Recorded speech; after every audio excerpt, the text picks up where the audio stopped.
The best place to be a millionaire is Ghana. I've got $24,000 and I want to travel to. What are you going to tell them? I'll teach him some lessons. I would not even mention America is better than Ghana. It's been a country I visited when I was in college in University of Ghana. I thought it was the time to come, but when I came, I had to go back again. But I believe that coming to Ghana has opened me up to so many things. There are poor people in Ghana, there are poor people in America. So you can choose to travel to America and still fail. The first stage of success is planning. You can have money, but when you go into a business, you can lose all the money. The know-how about the business is the first thing that you need, even before capital. What I ever did that I would say I'm proud of was to be an Uber driver. I had done over 50,000 rides. 50,000 rides. The lazy man or the poor man is one that always spiritualizes everything. I woke up and I became a slave of prophecy, driving Uber 16, 17 hours a day, 7 days a week, 5 years non-stop. And that's how I got my capital. For somebody that doesn't have that capital and they still want to go and do exactly what you're doing, how would they do it? I can give you one simple blueprint.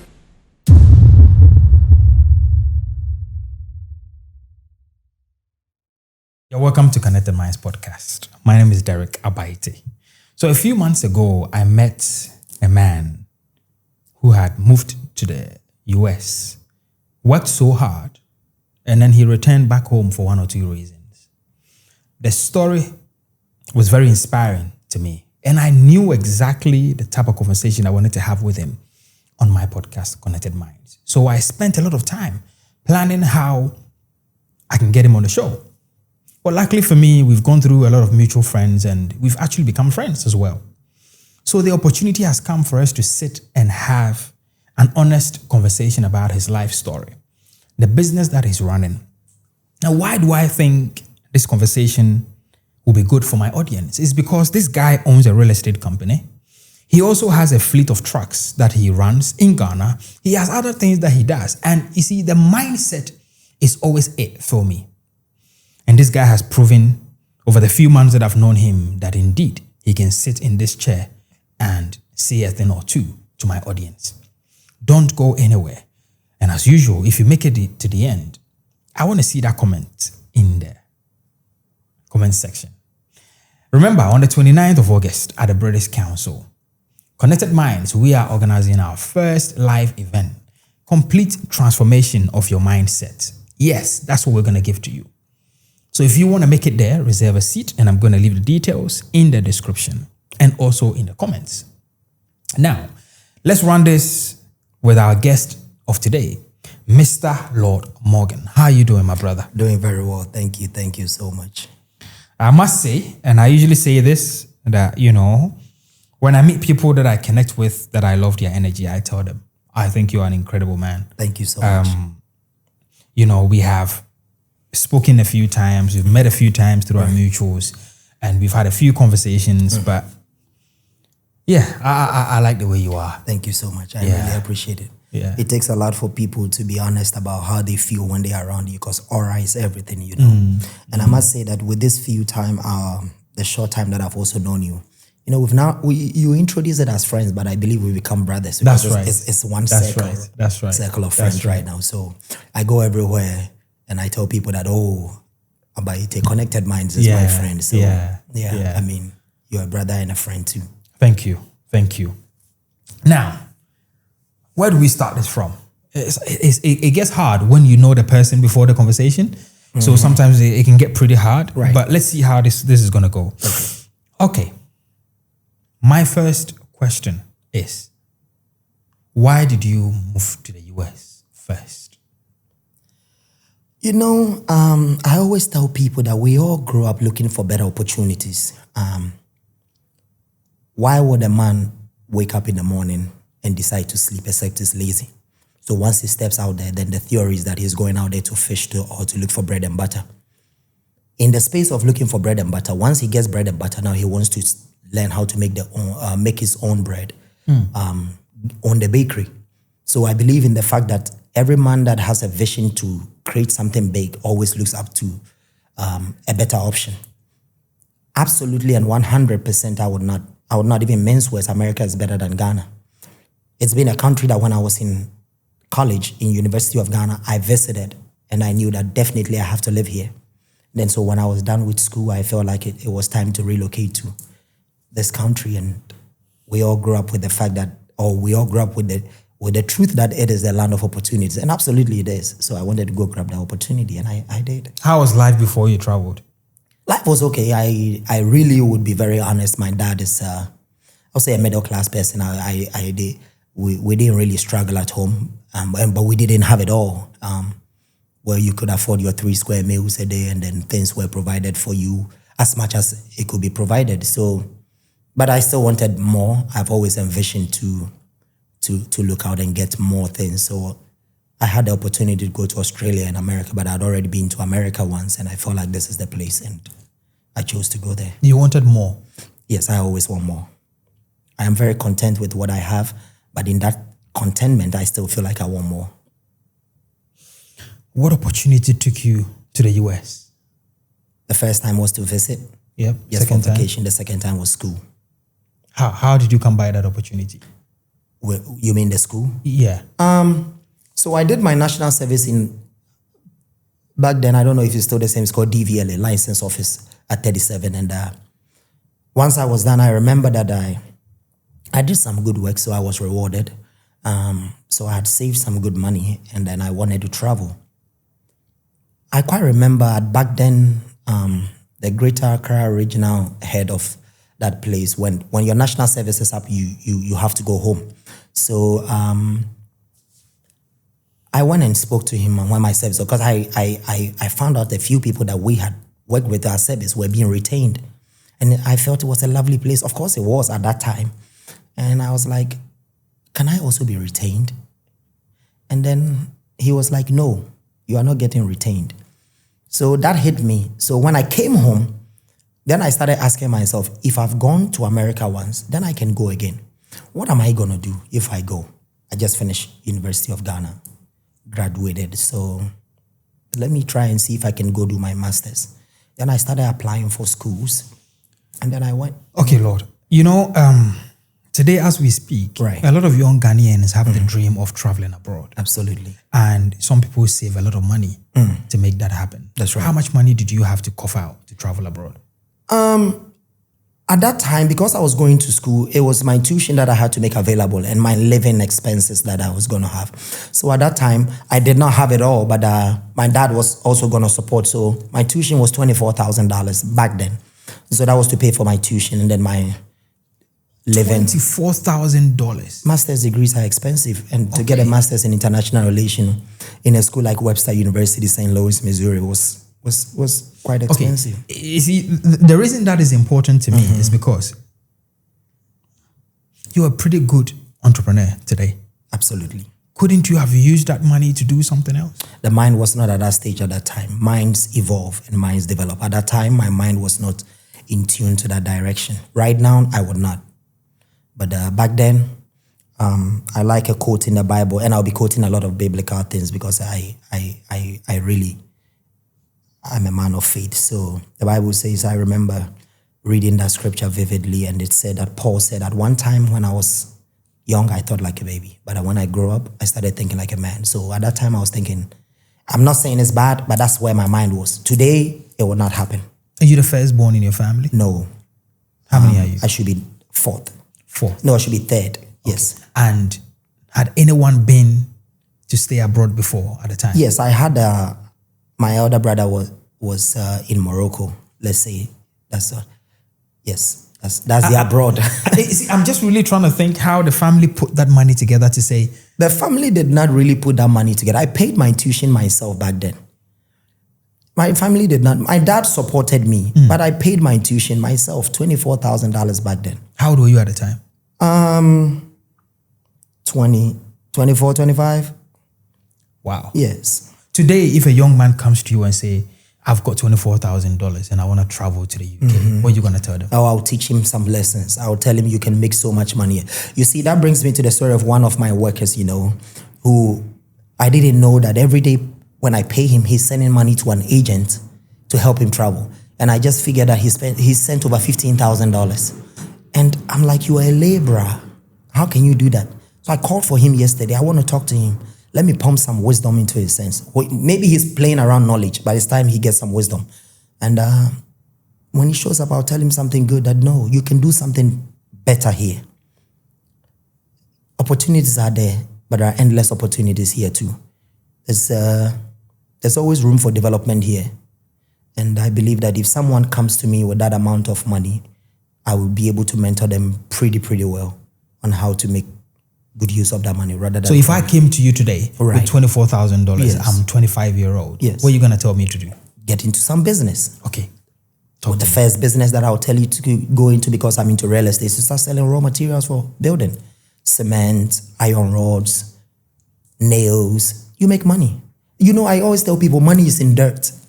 That's how you get gold. That's how you get all these things. So I believe that when you have this amount of money, let's put in some, forget about how you will look, because when you come to my site, people come there and then my employees tell them that this is the CEO and they're like, no way, because I'm dressed like them. I believe that when you tell people, you see, let me be very honest and pragmatic here. I believe that when you tell people that are going to a certain business, they look at how they perceive how they will look at like when they go into that business.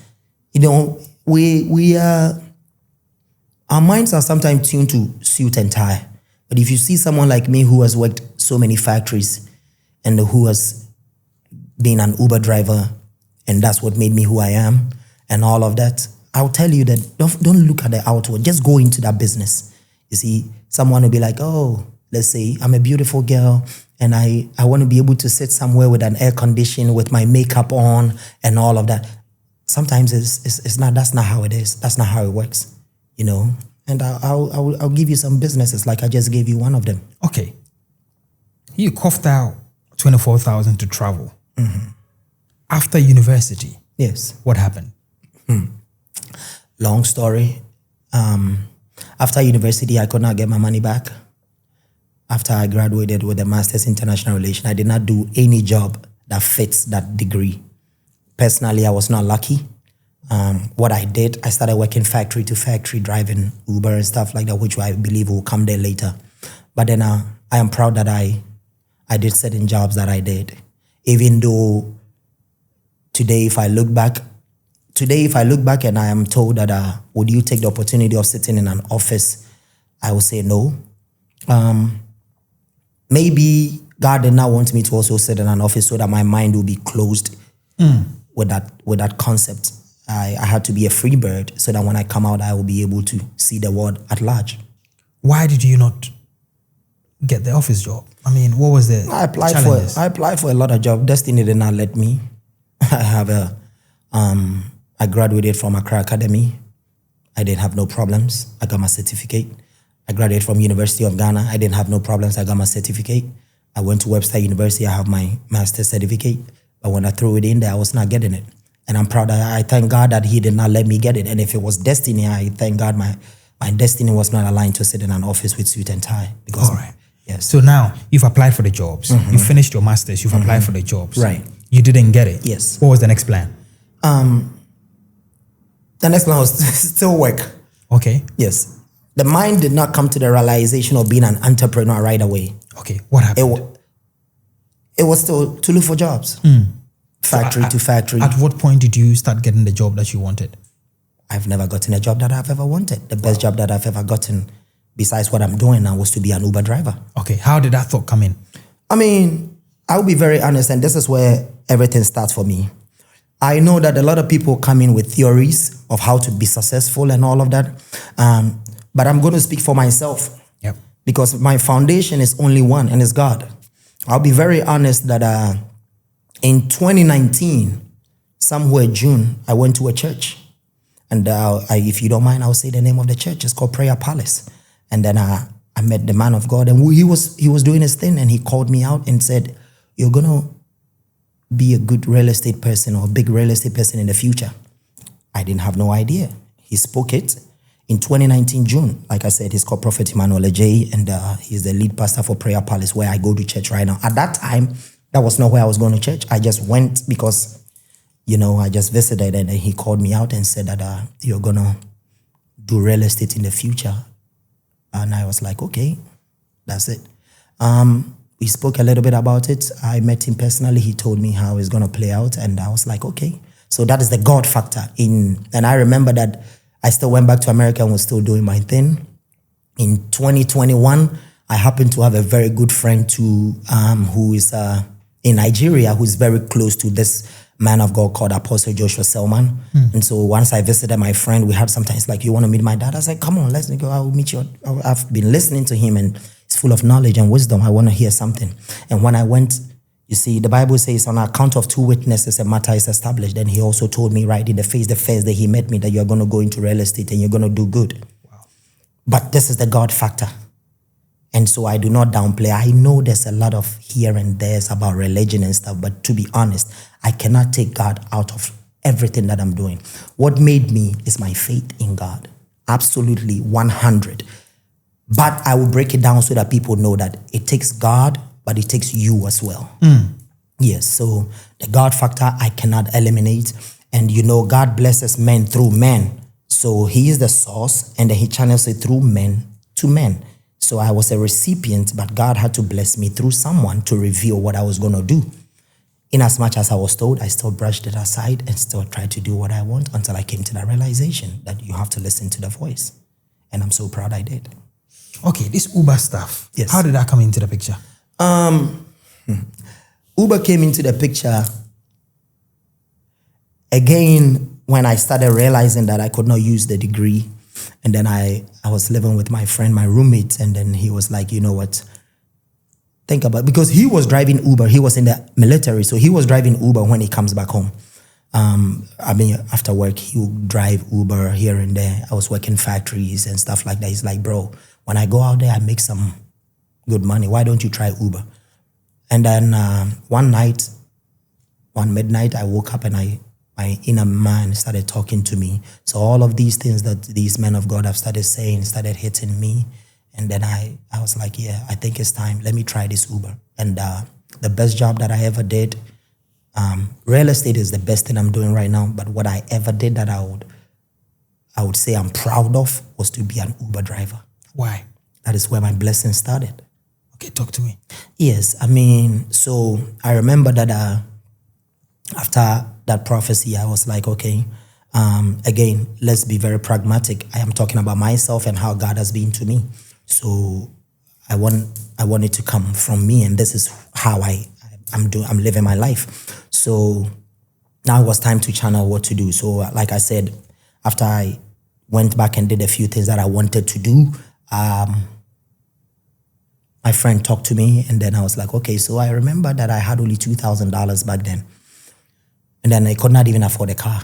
So I talked to another friend, a very good friend, Saka, and then he was like, you know what, I'm going to help you I'm going to give you $2,000. Add it up to what you have.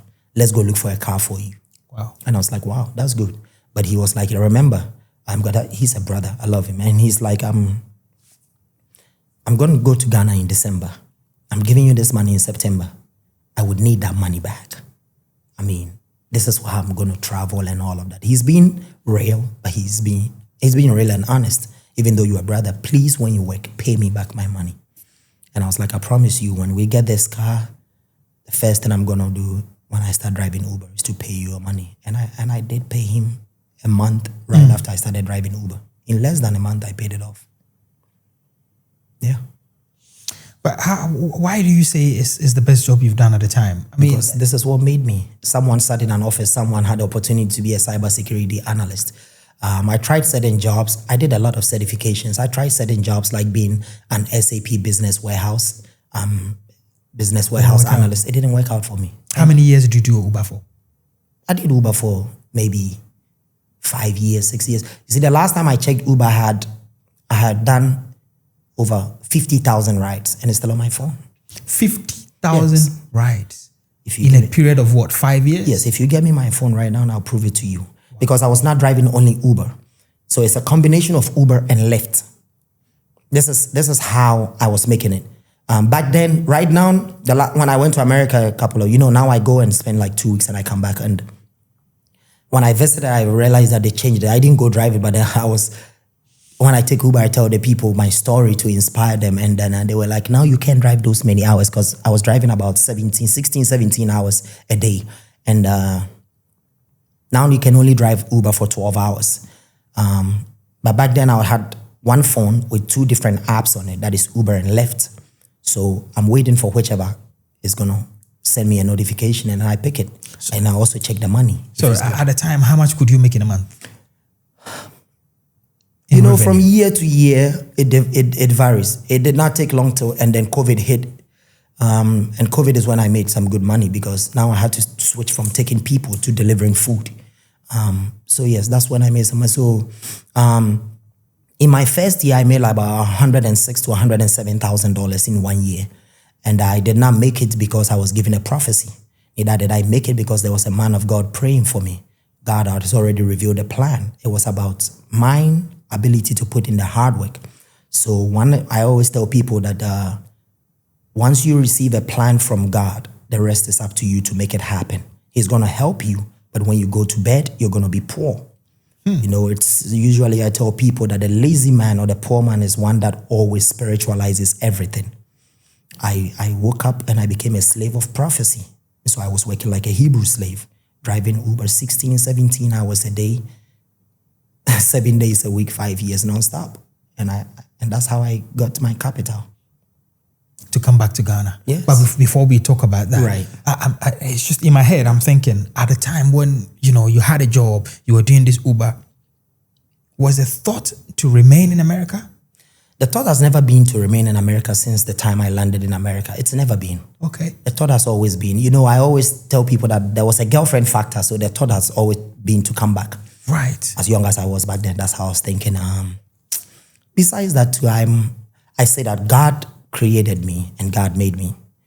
Ghana built me and America gave me the shot. So it's a tripartite system. So, but the mindset has always been to come back to my roots, and it's always been Ghana. I love America. America made me who I am, and I always say that that's how God blessed me. He took me there like he took Abraham from where he was to another place, and he blessed him, and that's how God blessed me. He blessed me in America. So I've always wanted to come back, and from day one when I landed, the goal has been to come back, and I'm glad I did. Lord, there was a moment where your health was at risk. Yes. While you were working. Right. Talk to me. Driving Uber 16, 17 hours, flipping between 2 apps. It was quite a hustle. I wake up as early as 3:30 a.m., 3 a.m. and 3:30 I'm out. I come back like 11 p.m. Back then you could drive Uber so many hours, they don't care. And now they put a cap on it. Back then you could do it as much as you want. And then I went out there and I did my thing. The goal was to,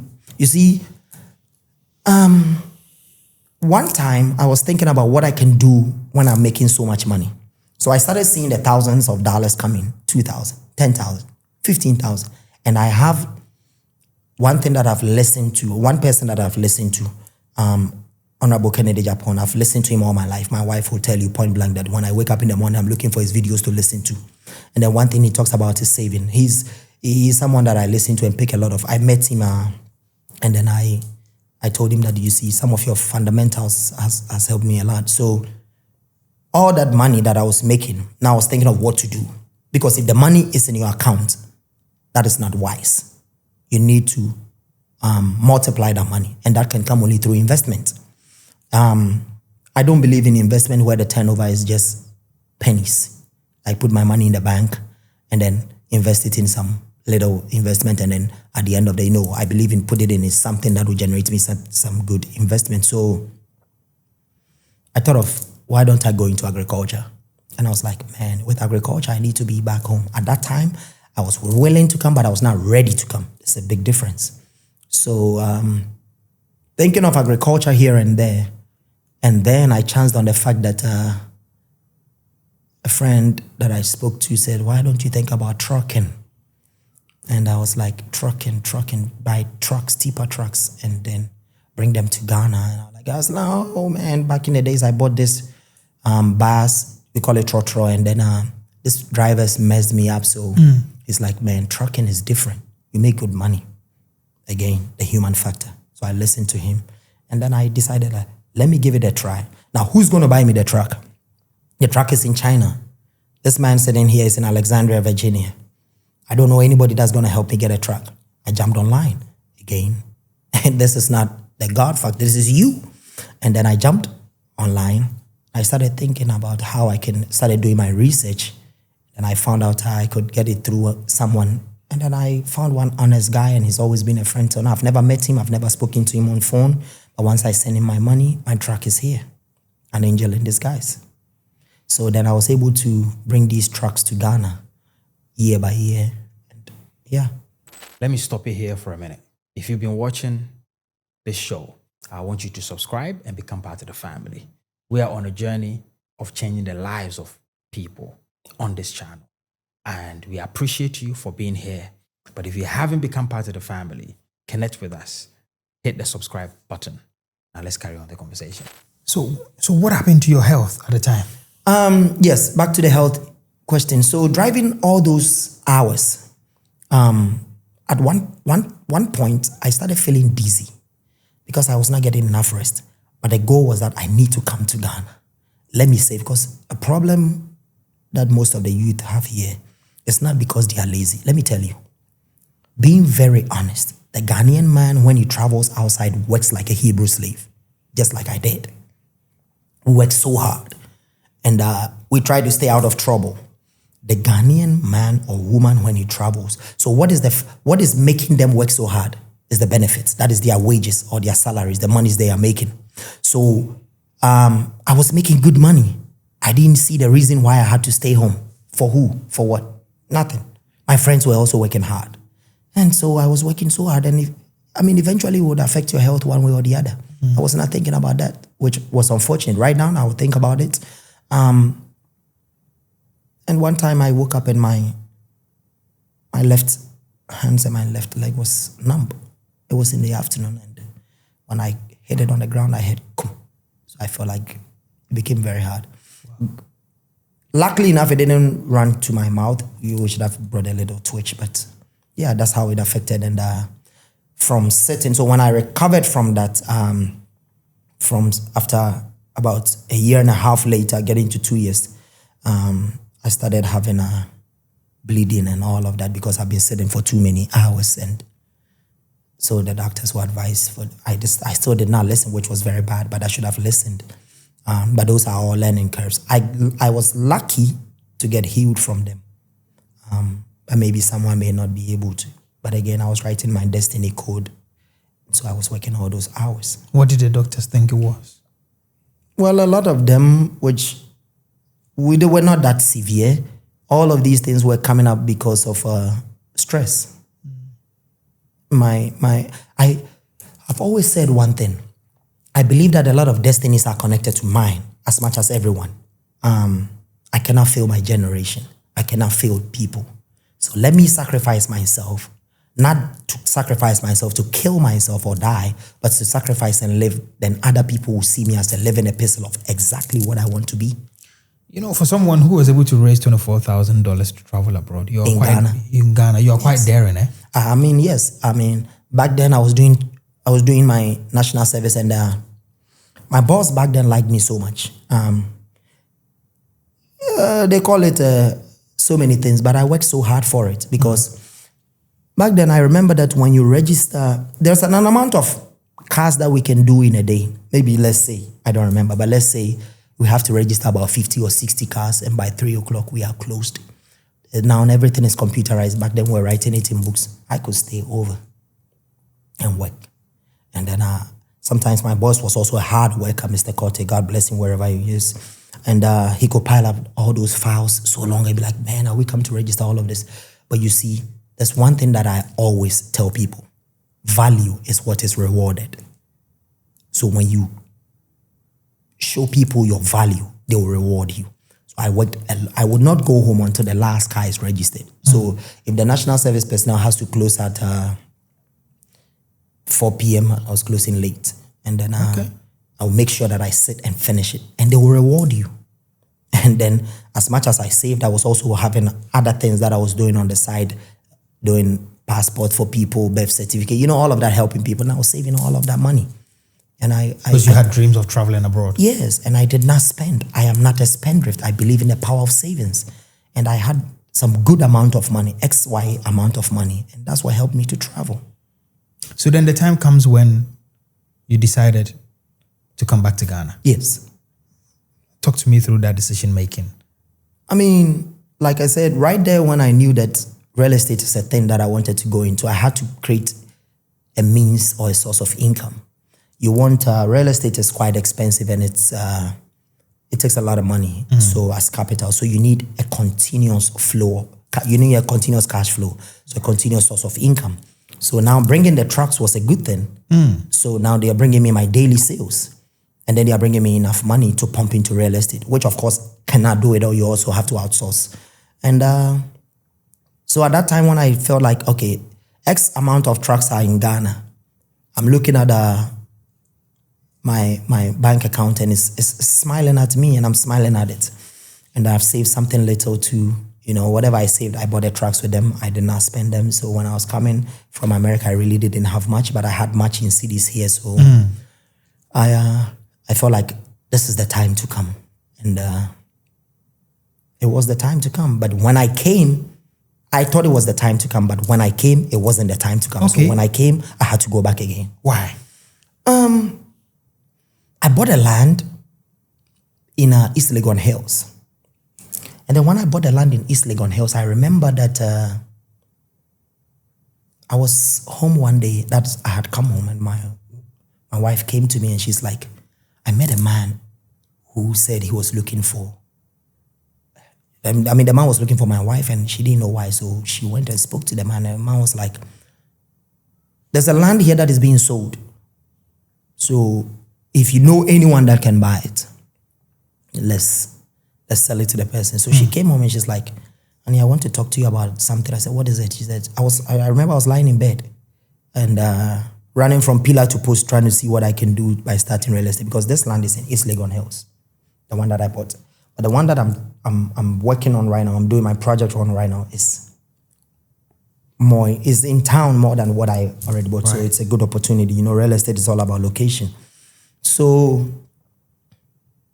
when she told me, I was like, okay, so let me go talk to this man. She said, the land is expensive. You don't even have a dime because you bought this land. The trucks are bringing money, but then you bought this land, you have already. So I said, you know what, for this land, it's a good location. I need it. Let me go and talk to the man. And I went and spoke to the man. And then the man was good to me. And he was like, yes, I'm selling this land for this X amount of money. At that time when I was there, I didn't have a peso. So when he said it, I was like, I'll buy it. So he's like, okay.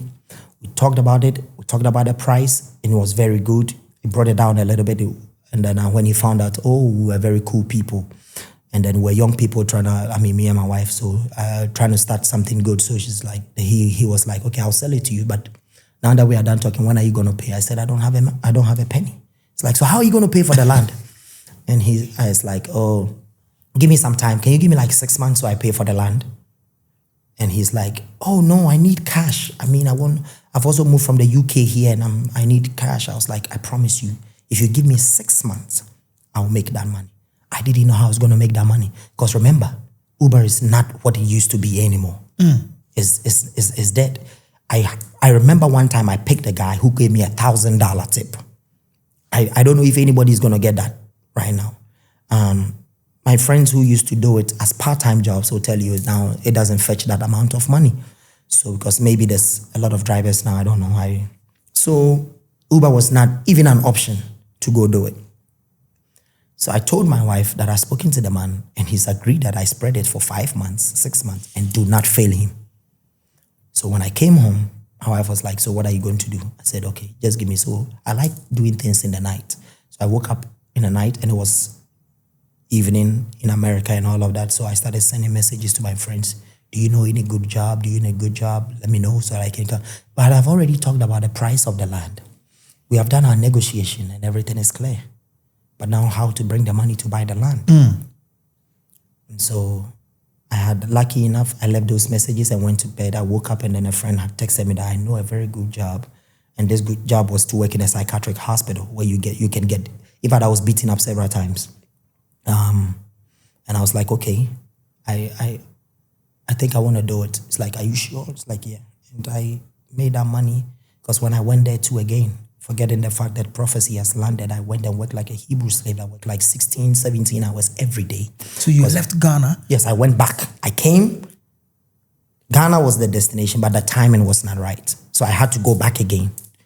In fact, I could have stayed and worked that East Legon Hills land, but I wanted something that would bring more value because of the location. So I had to go back and abandon the land that I bought. Like I've told you, I always want more. And then I went and worked for that amount. And then within 4 or 5 months, I had paid the man because I worked so much. So you see, this is what a lot of these young people are saying, isn't it? That even though we tell them that they shouldn't stay abroad. Yes. And that when they have the skills, they should come back and, Right. For me, my message is very simple. Travel, do whatever you can. Right. But when you get the skills and the knowledge, come back and help us because we need it, right? Yes. It's as simple as that. But I think here's what the young people are saying, that living abroad is a raw leverage. You had the documents to be able to go back. Yes. And it allowed you to be able to buy the land. If you didn't have that, how would you have coughed that money? That I cannot tell because that was my means of making that money. But I believe that coming to Ghana has opened me up to so many things that I've realized that, let me tell you. Okay. The best place to be a millionaire is Ghana. Okay. It depends on what you're looking at. You have to open up your mind to receive. A lot of these young people believe that the easiest way to make money, like I said, okay, let me use myself as an example. Number one, because someone has prophesied into my life or told me what I'm going to do, I go back to bed. No.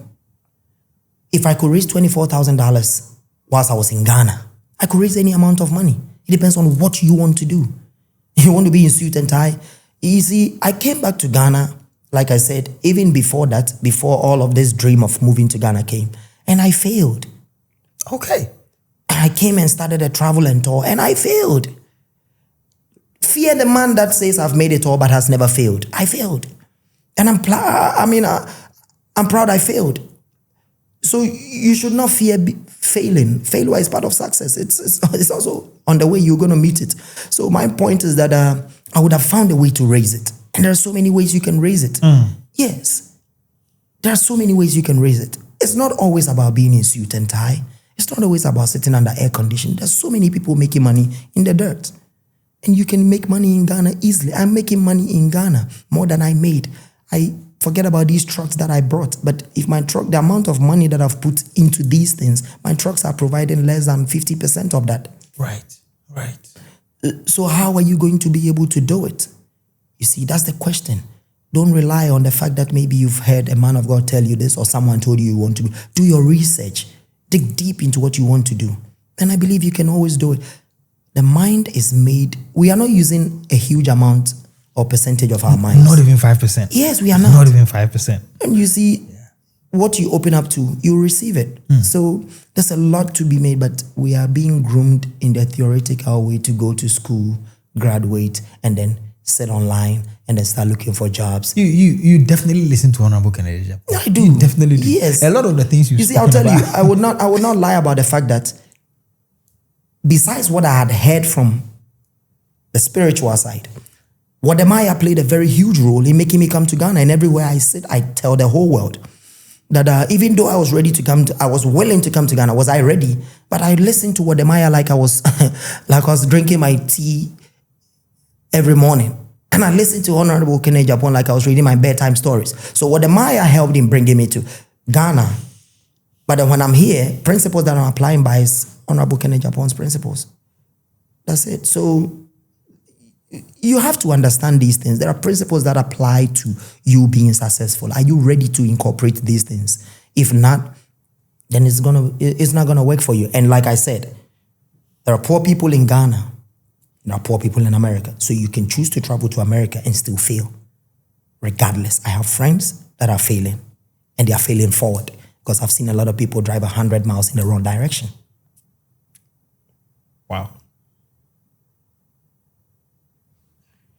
Wow. You came to Ghana first, started a business, failed, went back. Yes.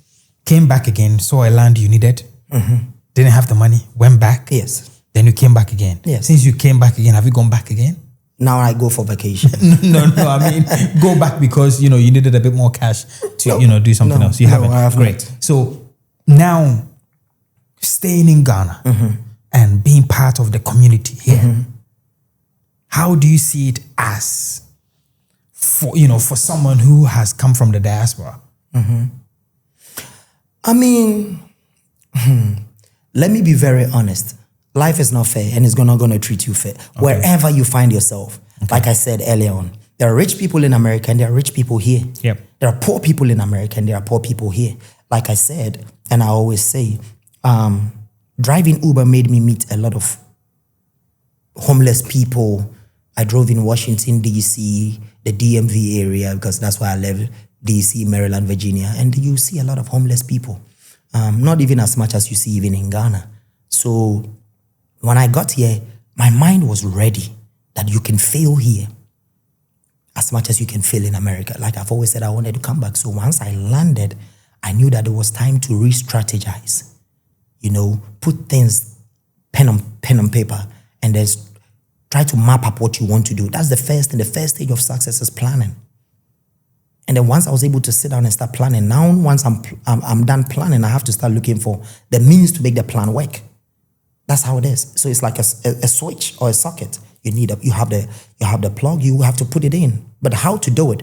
Because it could be two things. One is here waiting for you to come and connect the power. But your ability to understand that when I plug this in, it's going to put the power, it is dependent on you. Lord, recently have you heard that there's a lot of African-American diasporas going back from Ghana? You mean coming back to Ghana? No, they're going back. No, I've not heard about US. that. Yeah. I've seen a lot of things online where people are going back. Okay. And then the question is, so what happens is that I am seeing a lot of the African Americans going back, but I'm seeing a lot of the Ghanaian diaspora who come here. They become very successful. Yes. Why do you think there's such a disparity between the two? Let me say that even if I decided to stay in America, I would have still been successful. It's your mindset. The most powerful tool any man has is his mind. How much are you using it? Let me give you an example. God will not even want to relate with someone who cannot use his mind. That's why he says, be transformed by the renewing of your mind. The first stage is your mind. Location is important, but I've seen a man that has been given a desert that has made it into a heaven. Can you talk about Dubai? Yes. And I've seen where there's so much money, but people are still failing. So sometimes location plays, but you see, your mind is where everything starts from. So a lot of people might be going back. That is their personal decision. I do not want to. I don't really want to say something like, oh, maybe they are making the wrong choices. I also decided to come to Ghana. Would I come back again? Yes. Would I want to come again? Yes. Would I want to go back to America? Of course, I'm an American. So would I want to go back to America and what? No. But would I want to be here? I want to be here, build an empire, build a name. Is Kennedy Japan making it? Yes. Is Dangote making it? Yes. Are people, is McDan making it? Yes. These are people that are making it. Why didn't you add my name to it? It's and see what you are doing. There's a lot of podcasts going around, but right now you are like number one podcast. Your podcast is like number one in Ghana. It's a lot of work. When I came to your studio right now, we're talking like brothers, and I was like, wow, because I'm surprised. And there's so much money you've put into it. So yes, you are part of the. You also moved to Ghana. So yes, and we are striving. It's not going to be a smooth road. No. Wow.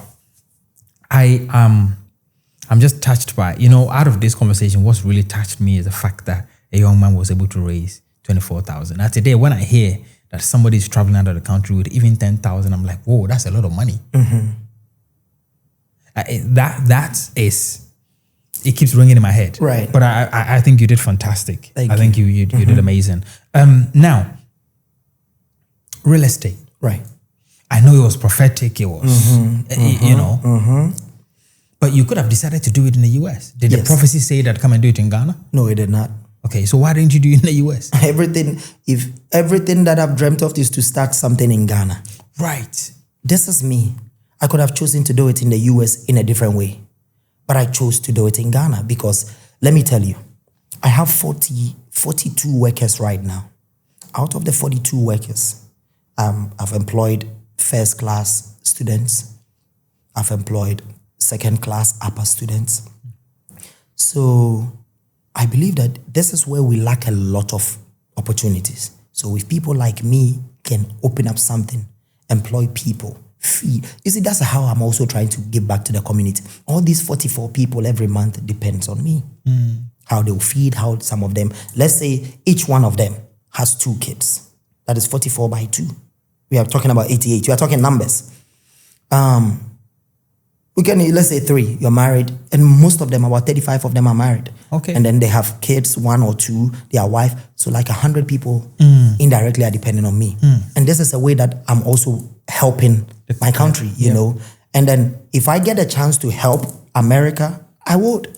At least I served, I worked hard and all of that. But this is where we lack a lot of opportunities. And I believe that when you go out there and then you get all this knowledge and you're able to raise some capital, when you come home, you're gonna make it happen if you put the right things in place. And a lot of people's destinies, like I say, are always connected to yours.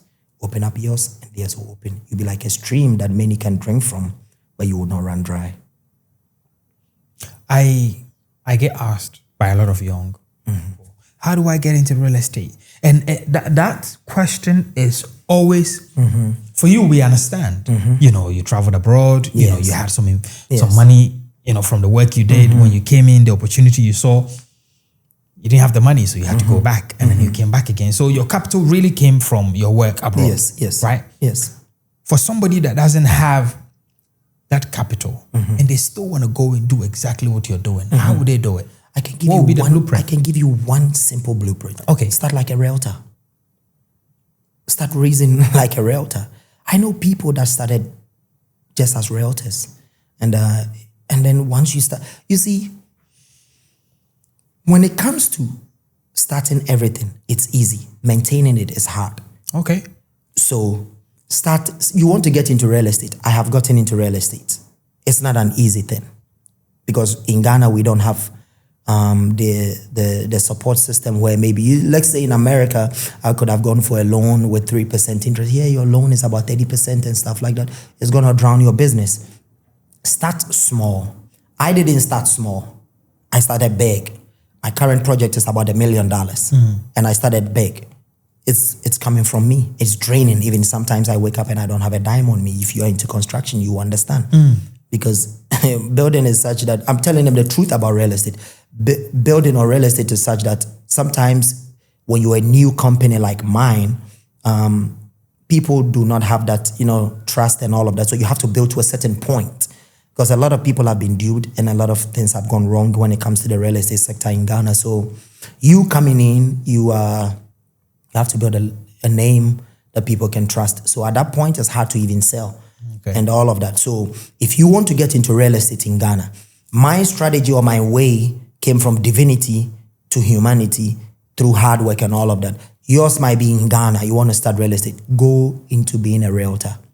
That is the way you can even start learning. Let me tell you, I'll give you a secret. When I wanted to get into real estate, besides the fact that I was working hard, knowledge was what was going to make me last or get into it and build a foundation. You can have money, but when you go into a business, you can lose all the money. The know-how about the business is the first thing that you need, even before capital. And when you become a realtor, it is possible that you can learn a lot and then you can get into building. So don't jump, because even though I was making that amount of money, let me be very honest. I watched about 500 videos all across, like building, construction, people selling. I was watching people like COD. Every day, when I met him, I told him, listen, I've been watching you. I was watching and I was learning. If not, I'll lose all my money. So if you want to start in Ghana, go into being a realtor. You can find someone to start learning. Our problem is that when you want to hide anything from a black man, put it in a book. And so we do not want to sit and learn. But the first step is to learn, get that knowledge. There's so much that you can learn from. And if you want to be mentored, find someone that can mentor you. And then you can grow from there. Because if now you want me to teach you how to get into real estate, that's the first strategy I'll tell you. Find a mentor learn from them. I have mentors. My mentor right now, like I said, outside of Kenya, Japan, that I listen to, it's one man in Nigeria called Dr. Tony, and I had to travel to him to get knowledge. I go to Nigeria to learn a lot and bring it back. If not, I will fail. So the first step is to go to be a realtor, going to being a realtor, and then find a mentor in that space and learn from them, and then you'll grow. You really do think mentorship is important, huh? You said, do I really think mentorship is important? It is one of the most powerful tools of becoming. So there's a stage in a man's life where you become, but before you become, there's becoming. And so before you could become, there's a becoming, like I said. And so mentorship is something that will make you get to the become. I see. Yes, so you need it. I'm learning every day. I have mentors, like I said, I travel to Nigeria. I sit down and listen to Honorable Kenneth Japan. You see, let me tell you, one of the elements that I learned from him was, that made me even go back the second time, was the fact that I listened to one of his interviews and he was like, real estate is good, but it's all about location. And I had bought a land, East Legon Hills. But now I said, location, this is closer to East Legon, so I will go back. So that's how, so I was learning. I was, like I told you, I was watching videos. When I have sitting down and waiting for a trip to come in my Uber, that's my free time. And then I start playing the videos and I'll be watching people like Wademaya going to interview people doing real estate, and they're doing it. They're doing it. I can also do it. The power to believe I can do it. And so yes, start by being. In Ghana, they call it agent. Now they've moved it. You know, we used to call it watchman. Now it's security man. We call it agent. No, it's a realtor. So find a realtor, learn. That's how you get the wisdom or the knowledge or the know-how to do it. Just jump the gun. No, it's a process. A to B, B to C, and there you go. Let me stop you here for a minute. If you've been watching this show, I want you to subscribe and become part of the family. We are on a journey of changing the lives of people on this channel. And we appreciate you for being here. But if you haven't become part of the family, connect with us. Hit the subscribe button. Now let's carry on the conversation. Mr. Morgan owns a company called Properties, and he's currently building a huge project in, I think, Nanakrum. Yes. Very close to East Legon. I think it's a suburb of East Legon. So he didn't ask me to do this, but I have gone to see the work, and it's a beautiful job.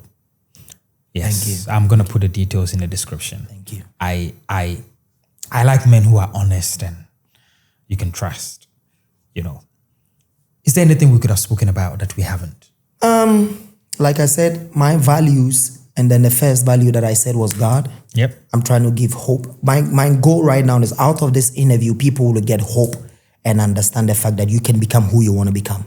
The God factor, I know there's a lot of theories going around. I applied these theories and it helped me. The God factor, which I do not and cannot eliminate.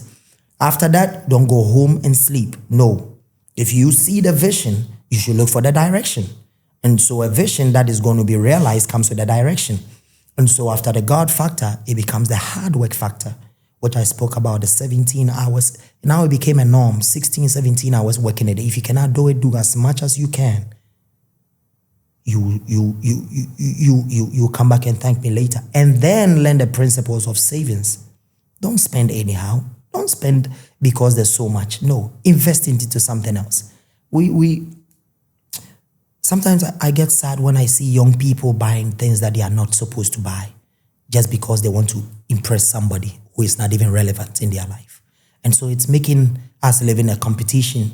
We're living in a world where all of a sudden it's become competitive. You see, and I believe all of that is due to lack of resources and opportunities, because if you go to America, a 19-year-old person who is working can easily get a Range Rover. Yep. But here, it's not possible. So then how can I also get the same thing? And it becomes a problem. So live not within your means, under your means. Yes, so way below your means. Way below your means, so that the day that you have to rise to the occasion, you will not fall, because he that is down needs fear no fall. So learn to save your money. You know, I remember I've gone through a stage in life even when the screen of my mobile phone gets cracked, I get worried. Yes. I've gone through that phase in life where your slipper gets torn, you're worried. And then you go to a stage in your life where when that mobile phone cracks, insurance can either take care of it very quickly or you can buy another one. Because that phone, maybe you can afford it 3, 4, 5, 6, 7. Absolutely. I first learned that concept from a man called Dr. Abiyam Amponsa, where he says that, I was just telling you about this microphone. Right. That there was a time this was giving me an issue. I just went downstairs and brought another one out. That sometimes what happens is that we tend to buy things that we can't afford twice or even 3 times. And I saw that with my Range Rover. You know, that's the second car I got in Ghana.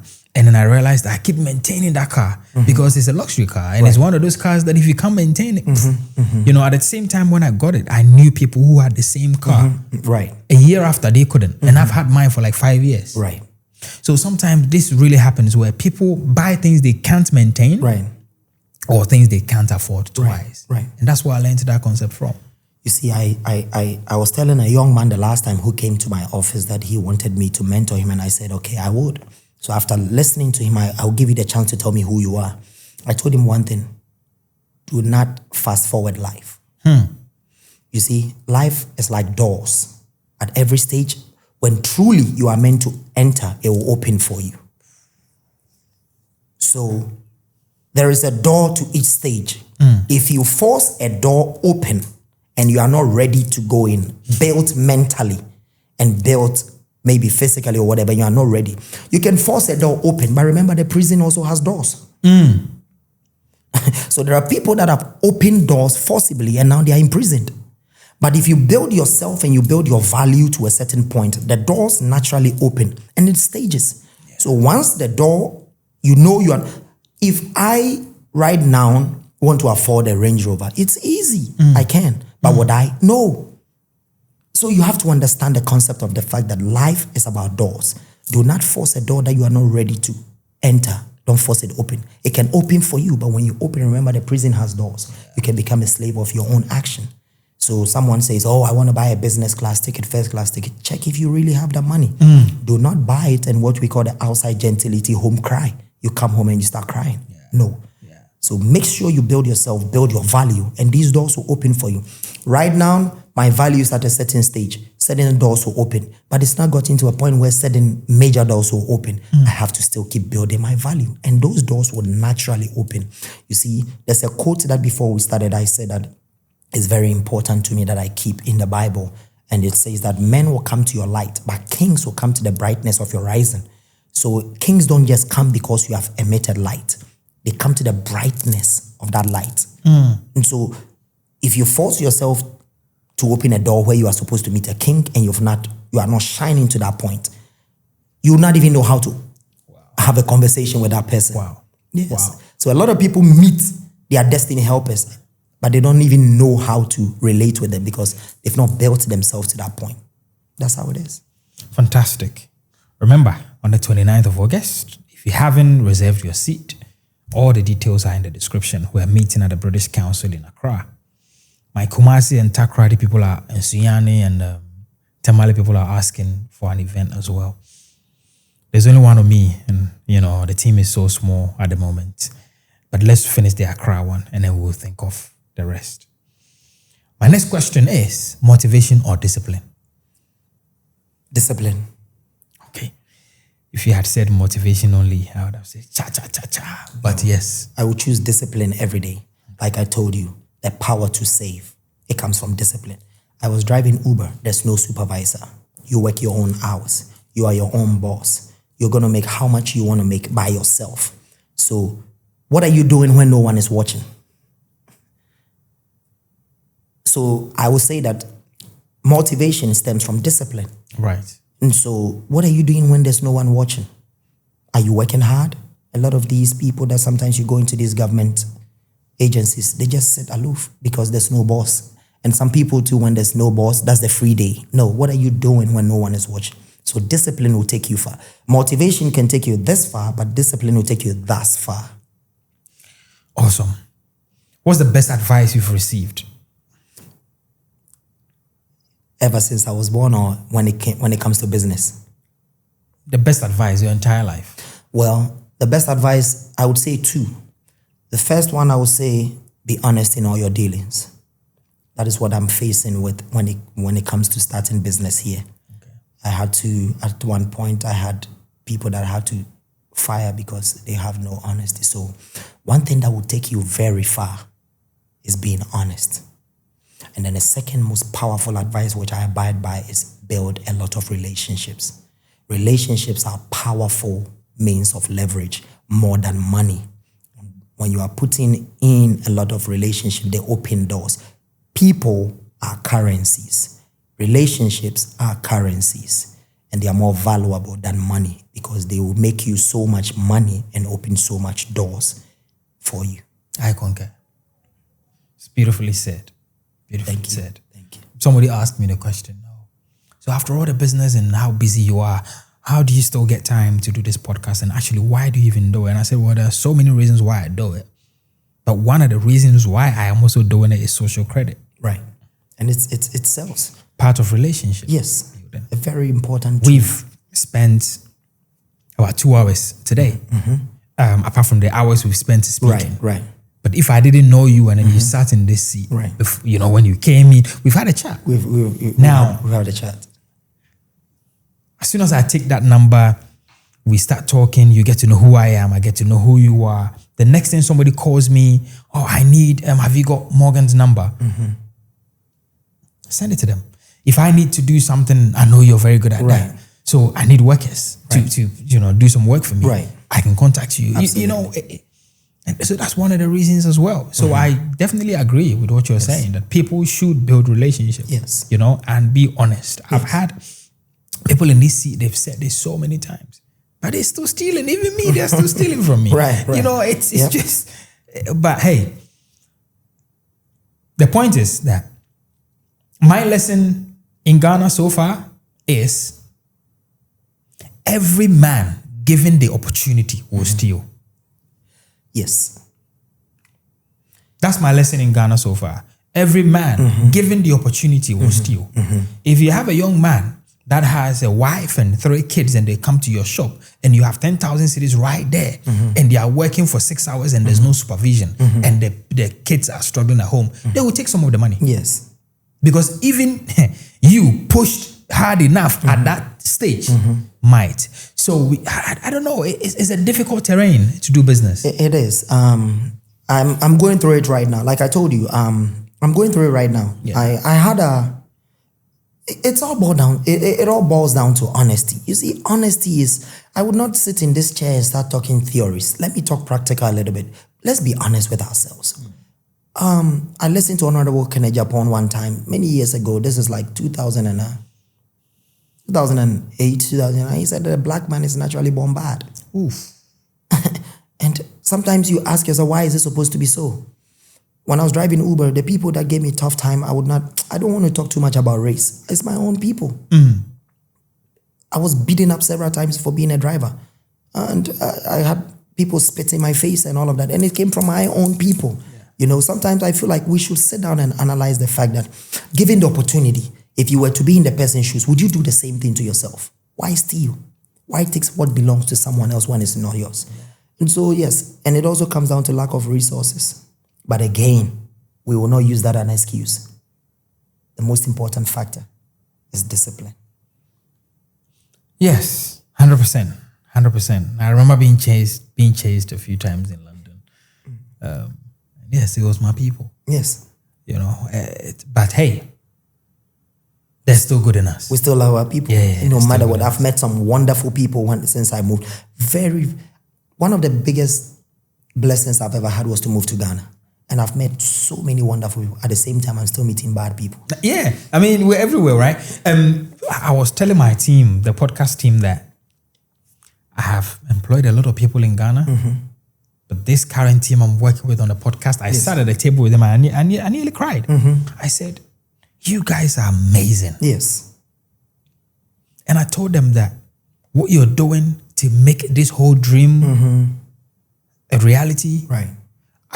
I didn't think I would find those people within my people. There are men and I was so happy, so we still have the people. Oh, we yes. still have them. My current team right now building the houses, I now have a team that I can call, this is the team for the future. Yeah. So you can have a dream, but there are men that will drive that vision to make the dream a reality. And I also sat down with them and I was like, man, now I don't look back when I'm not there.